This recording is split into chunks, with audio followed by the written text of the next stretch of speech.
For years, I stayed close to the woman I loved while she dated other men. Then one day, I finally started moving on. And that was the moment she realized something was changing. The first time Emily told me I was like a brother to her, I laughed and said that was fine. But the truth is, something inside me sank the moment those words left her mouth.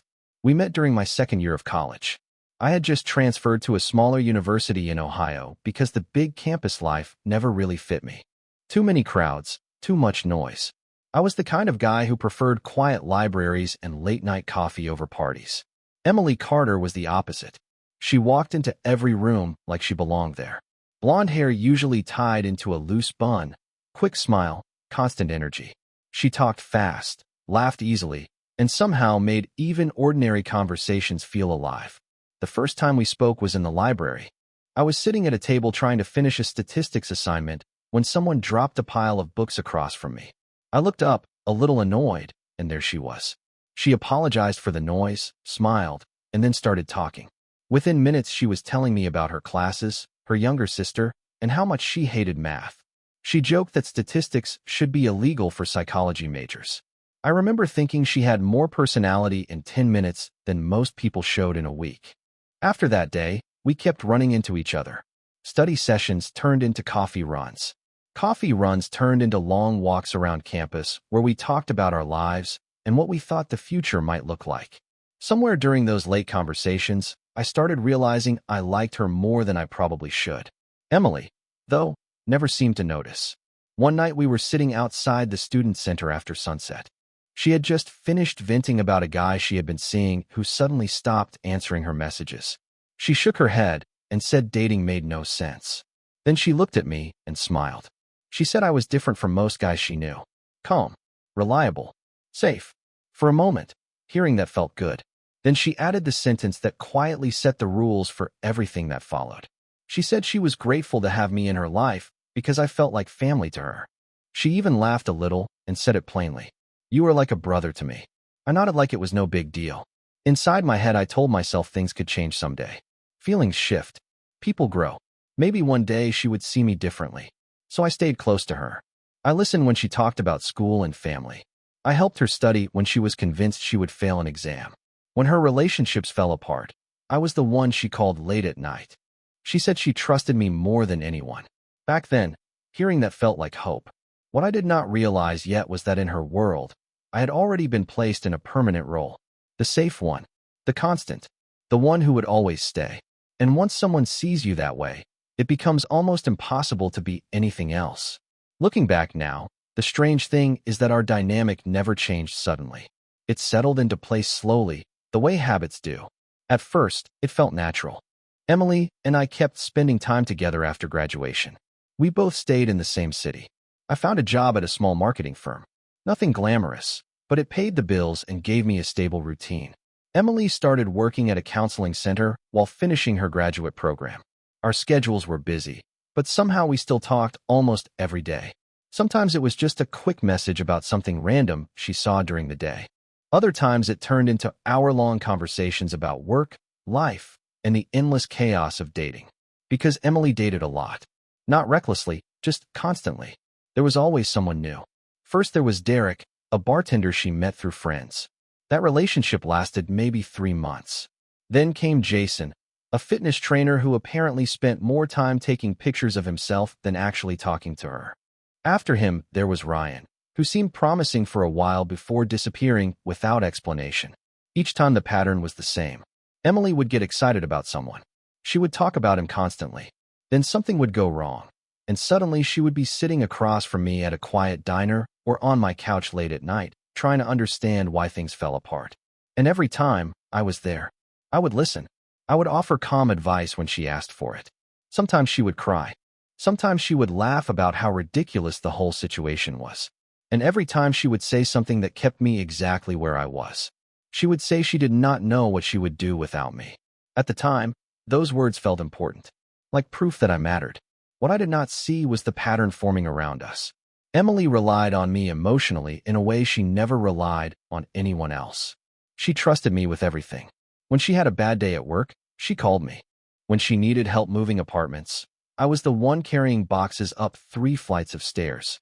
When her car broke down one winter night, I drove across the city to pick her up without even thinking about it. She thanked me every time. She was never unkind.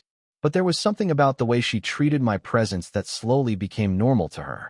It was expected, like gravity. I was simply there, the person she never had to question.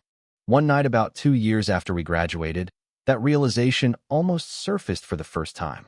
We were sitting in my living room watching a movie neither of us was paying attention to. Emily was scrolling through her phone, occasionally making comments about people she knew. At one point she laughed and said something that seemed harmless. She said she loved our friendship because it was so easy.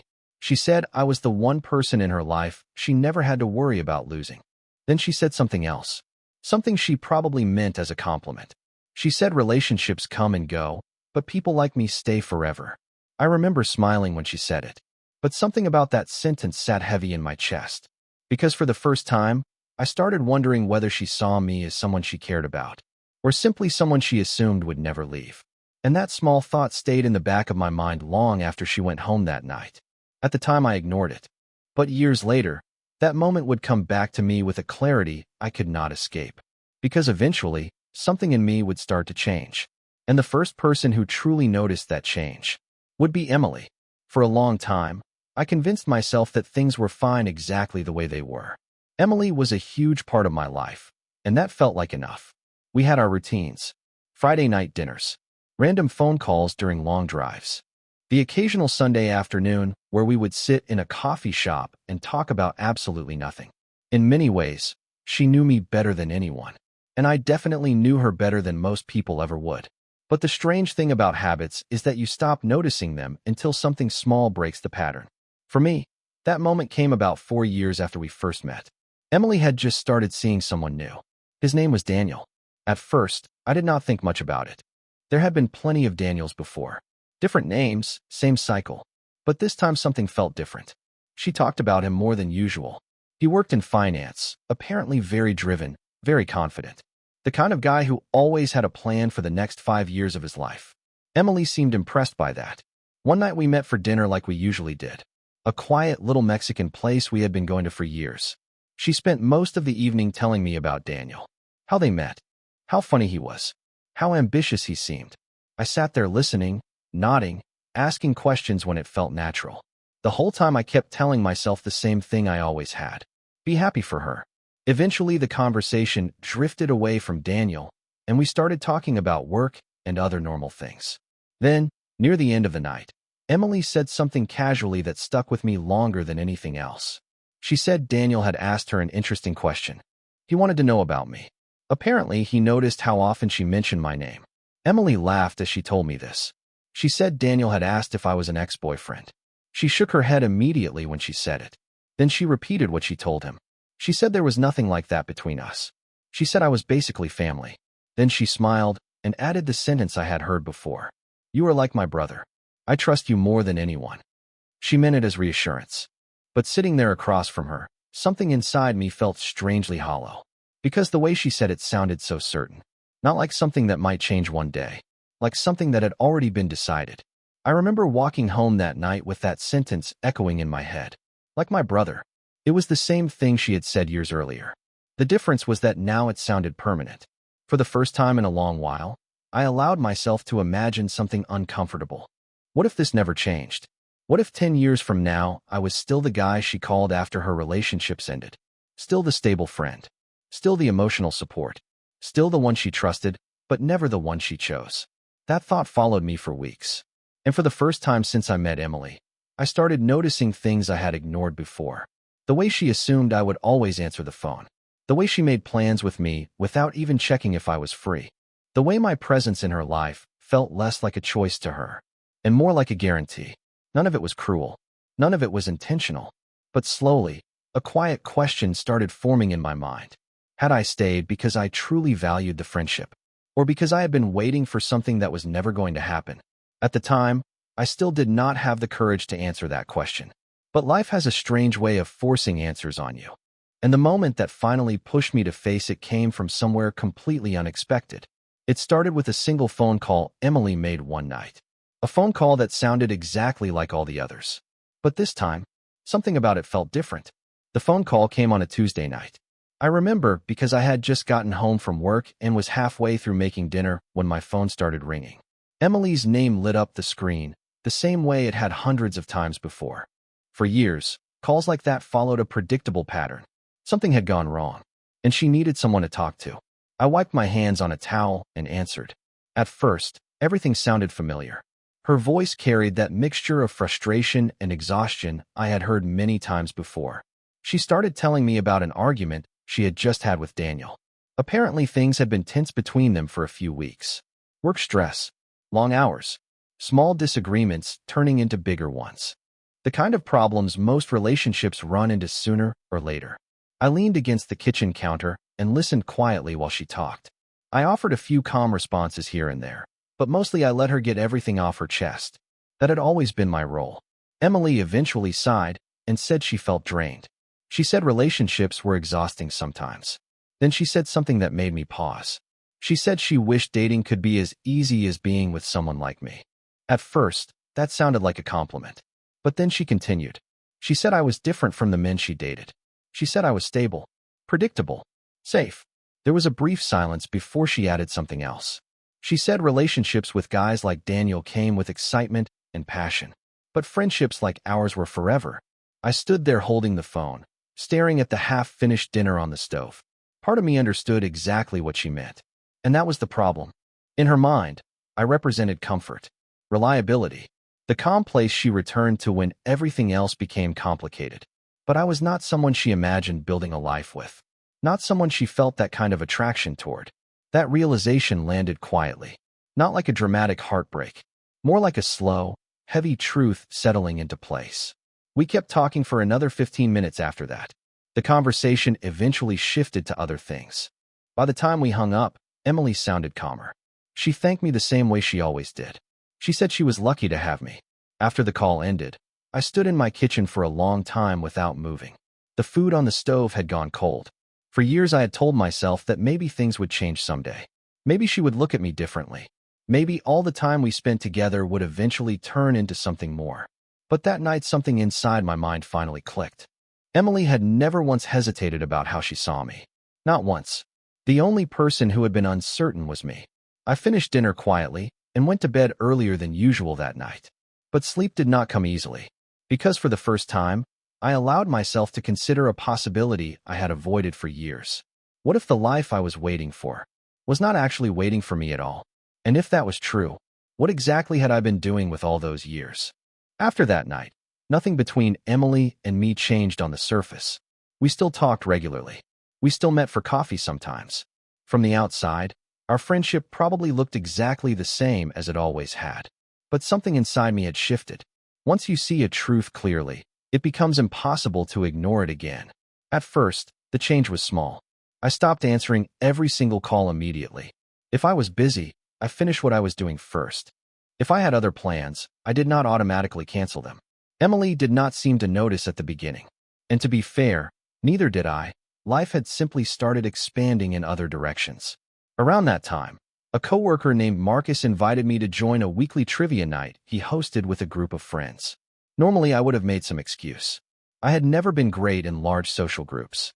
But that week I decided to go. It was loud, a little chaotic, and surprisingly fun. For the first time in a long while, I realized how narrow my routine had become. Work, Emily, home, repeat. That pattern had felt normal for years. But stepping outside of it made something clear. My life had quietly been orbiting around someone who never actually asked me to build my world that way. A few weeks later, I started spending more evenings with that group. We went out for drinks sometimes. Other nights, we just hung out, arguing about useless trivia questions and laughing about things that made no sense to anyone else. Emily still called, and I still answered most of the time. But the rhythm had changed. One night, she invited me to dinner the same way she always had. Normally, I would have said yes without thinking. That evening, though, I already had plans with Marcus and the others. So for the first time in years, I said something simple. I told her I could not make it. There was a pause on the phone. Not a dramatic one. Just long enough to feel slightly unusual. Then she said it was fine. We would catch up another time. At the moment, it seemed like a small thing. But looking back, that was probably the first crack in the pattern Emily had grown used to. Over the next few months, my life kept slowly expanding. I started going to the gym regularly with Marcus. I signed up for a weekend hiking group that explored trails outside the city. And somewhere during that time, I met someone new. Her name was Clara. We met during one of those hikes. She had a calm presence and an easy laugh, the kind of person who made long walks feel shorter without even trying. Our conversations started casually, but over time they stretched longer. Coffee after a hike turned into dinner a week later. Dinner turned into regular plans. For the first time in years, my attention was not centered entirely around Emily. I still cared about her. That had never been the problem. But I was finally building a life that existed outside of waiting for something that had never been promised. And for a while, Emily barely noticed. Until the day she finally did. Because one evening, several months later, she called me again. Just like she had countless times before.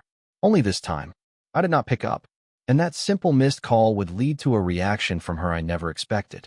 I did not even realize I had missed Emily's call until later that night. My phone had been sitting in my jacket pocket while I was out with Marcus and a few others from the trivia group. We had gone to a small bar downtown after the game, and the place was loud enough that I barely checked my phone at all. It was close to midnight when I finally noticed the notification. One missed call. Emily. Normally, I would have called back right away. For years, that had been the automatic response. If she reached out, I answered. If I missed the call, I returned it as soon as possible. But that night, I was standing outside the bar talking to Clara. The two of us had stayed behind after the others left. The night air was cool, and the conversation had drifted into that quiet, comfortable space where neither person was rushing to end it. For the first time in a long while, I felt completely present in the moment, not waiting for the next phone call, not thinking about what someone else needed from me, just living. So instead of immediately calling Emily back, I slipped my phone back into my pocket. I told myself I would call her the next day. It seemed like a normal decision, a small one. But apparently, for Emily, it was not. The next morning I woke up to 3 messages. None of them were angry, at least not openly. The first one was simple. Hey, tried calling you last night. The second came about an hour later. Everything okay? The third message had a slightly different tone.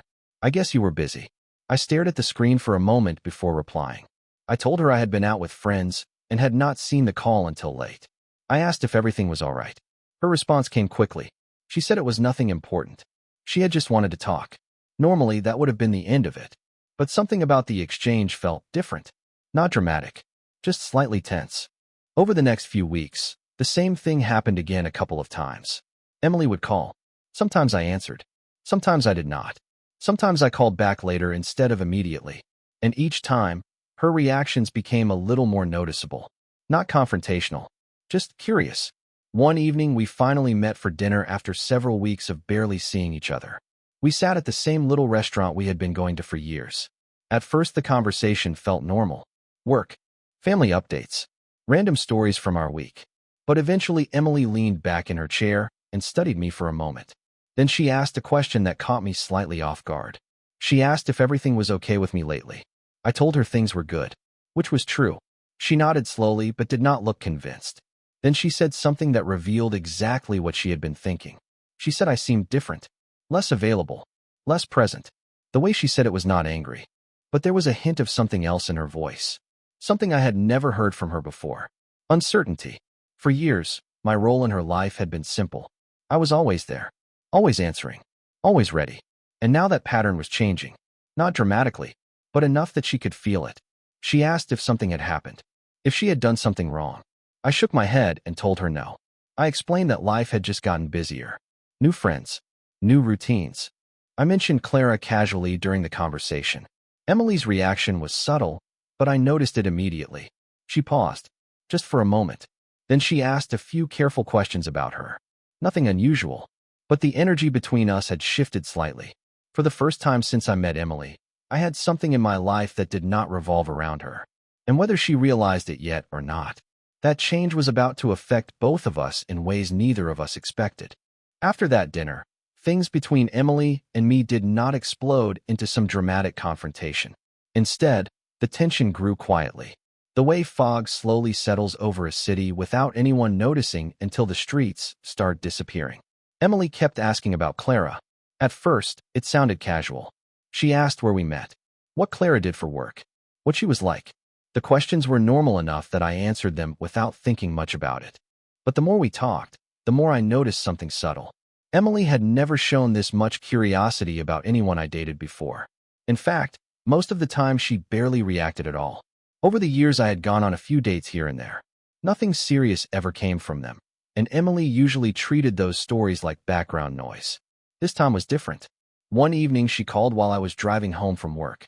After a few minutes of normal conversation, she asked if I was still seeing Clara. I told her yes. There was a short silence before she asked another question. She wanted to know how serious things were getting. That question surprised me. I told her we were still getting to know each other, but things were going well. Clara and I had been spending a lot of time together. Emily hummed quietly on the other end of the phone. Then she said something that sounded lighthearted at first. She joked that she hoped Clara understood she was not replacing anyone. I asked what she meant. Emily laughed softly and said something that revealed more than she probably intended.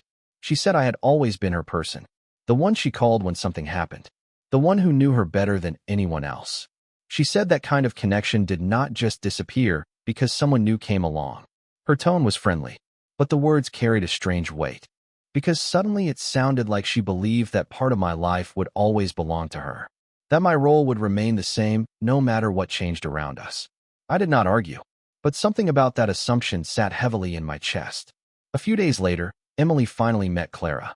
It happened by accident more than anything else. Clara and I were having lunch at a small cafe downtown when Emily walked in with one of her coworkers. The moment she spotted me, her face lit up with surprise. She came over to our table, smiling. I introduced the two of them. Clara was warm and polite, exactly the way she always was with new people. Emily smiled too. But as the conversation continued, I noticed small things. The way Emily watched us interact. The way her smile occasionally faded when Clara and I shared a quick joke. The way she lingered at the table longer than necessary before returning to her coworker. Nothing obvious. Nothing anyone else would notice. But I saw it. And for the first time since I met Emily, I realized something strange. She had never paid much attention to the idea of losing me, because until now, that possibility had never felt real to her. But suddenly, it was. And a few weeks later, she would finally say something that made that realization impossible to ignore. It happened during a conversation that started like any other, but ended with a sentence that changed the way I saw everything between us. The conversation that changed everything happened on a quiet Sunday afternoon. Emily had invited me over to her apartment the way she had done dozens of times before. She said she had made lunch and wanted to catch up. When I arrived, everything felt familiar. The same living room with the oversized couch. The same half-finished puzzle sitting on the coffee table. The same easy atmosphere we had always shared. For the first half hour, things felt normal. We talked about work. She complained about one of her coworkers. I told her about a hiking trip Clara and I had taken the previous weekend.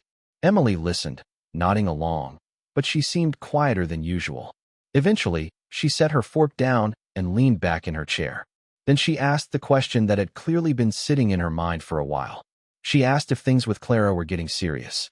I told her we were spending a lot of time together and that I liked where things were going. Emily nodded slowly. But instead of changing the subject, she kept looking at me. Then she said something that surprised me. She said she missed how things used to be. I asked what she meant. She sighed and gestured vaguely around the room. She said we used to talk more, see each other more often.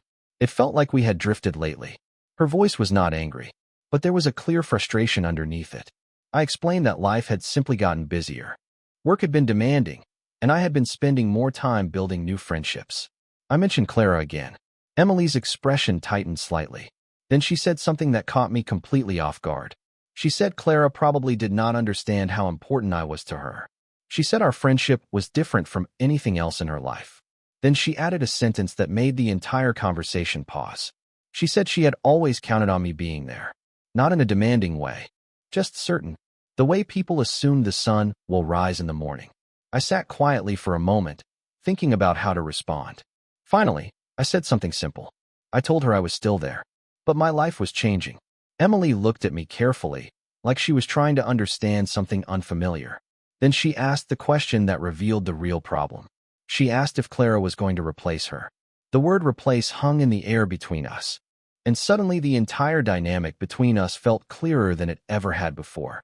Because Emily had never worried about losing me as a friend. What she was worried about now was losing the place she had always held in my life. I told her no one was replacing anyone. But relationships change as life moves forward. People build families. They form partnerships. Time shifts. Emily did not argue, but she looked unsettled. For years, she had been completely comfortable with the role I played in her life. Now that role was evolving, and for the first time, she did not know exactly where she stood. At the time, I thought that conversation would settle things. I assumed we had simply reached a new understanding. But I underestimated how deeply Emily had grown used to having me exactly where I had always been. Because a few weeks later, something would happen that forced her to confront that change directly. And her reaction was nothing like I expected. The moment everything finally came to the surface happened on a Friday evening. Clara and I had made plans to attend a small birthday gathering for one of her friends. Nothing big, just dinner and drinks at a restaurant downtown. I had told Emily about it earlier that week during a quick phone call. At the time, she had responded casually, saying she hoped we had fun. So when my phone started ringing an hour before I was supposed to leave, I did not expect anything unusual. Emily's name appeared on the screen again. I answered while finishing getting ready. Her voice sounded tight. Not upset exactly, just strained. She asked what I was doing that evening. I reminded her about the birthday dinner with Clara. There was a brief pause. Then Emily said something unexpected. She asked if I could cancel. At first I thought she was joking. But she continued speaking, explaining that she had a rough week and really needed someone to talk to. She suggested we meet up like we used to. Maybe grab dinner together. For a moment, I stood there quietly. 5 years earlier, I would have canceled immediately. Without hesitation. Emily had always come first in those situations. But this time something felt different. Not because I cared less about her, but because I finally understood the pattern we had been living in. If I canceled that night, nothing between us would actually change. I would simply slide back into the role she had always known. So I told her the truth. I said I was sorry she had a difficult week, but I already had plans.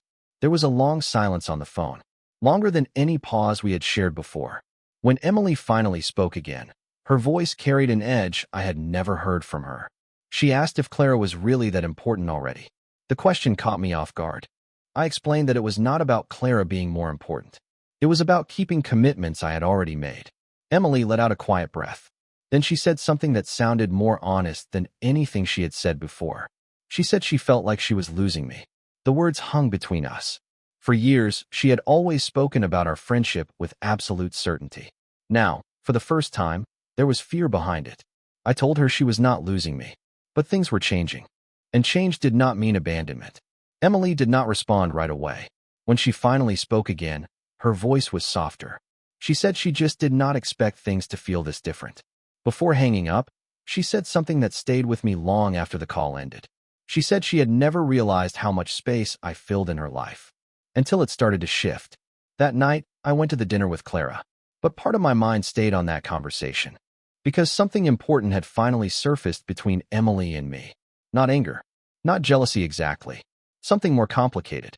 The realization that the person who had always been there might not always stay exactly where she left him. And a few days later, Emily would say something that made me finally understand the difference between love, attachment, and being taken for granted.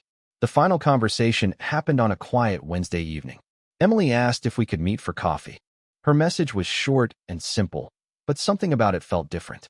After our last call, I had the sense that something had been building in her mind. We met at the same coffee shop we had been visiting for years. The place had not changed much. Same soft music, same worn wooden tables, same smell of roasted beans drifting through the air. It felt like stepping back into a version of our lives that had existed for a long time. Emily arrived a few minutes after I did. She looked calm, but there was a seriousness in her expression that I had not seen before. For a few minutes we talked about ordinary things. Work, weather, small updates about mutual friends. But eventually Emily set her coffee cup down and looked directly at me. Then she said something honest.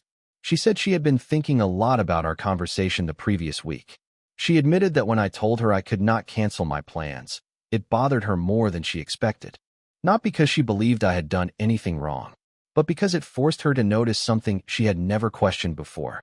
She said she had always assumed I would be there whenever she needed me. Not in a selfish way, just automatically, like something stable in the background of her life. Then she said something that surprised both of us. She admitted she had never really thought about what that expectation might have cost me. For years, she had leaned on me emotionally. She had shared every breakup, every frustration, every moment of confusion in her life. But she had rarely stopped to wonder what I might have been carrying quietly on my side of the friendship. Emily took a slow breath before continuing. She said meeting Clara made something clearer to her. For the first time, she had seen me interacting with someone who looked at me in a completely different way. Not as the safe friend, not as the dependable listener, but as someone who could be chosen, someone who could be loved. Emily said that realization made her feel something unexpected. Not jealousy exactly, something closer to loss. She explained that she had grown used to the role I played in her life without realizing how much she depended on it. But that dependence was not the same thing as love. And that was the truth both of us had avoided saying for years. For a long time I thought I was waiting for Emily to choose me. But sitting there across from her that evening, I finally understood something important. She had never asked me to wait. I had chosen that role myself. I had stayed because part of me believed that loyalty, patience, and time might eventually change how she saw me. But love does not grow from waiting in the background of someone else's life. Emily looked at me carefully as we sat there. Then she said she was sorry if she had ever made me feel invisible. I told her she had not. Because the truth was more complicated than that. Emily had always valued me. She trusted me. She cared about me deeply. But friendship and attachment are not the same as romantic love. And sometimes the hardest lesson in life is recognizing the difference. Before we left the coffee shop, Emily said one last thing. She said she hoped we would still remain friends. Just different ones. Friends who both had full lives outside of each other. As I walked home that night, I realized something strange. For the first time since I met Emily, I was not carrying the quiet weight of hope.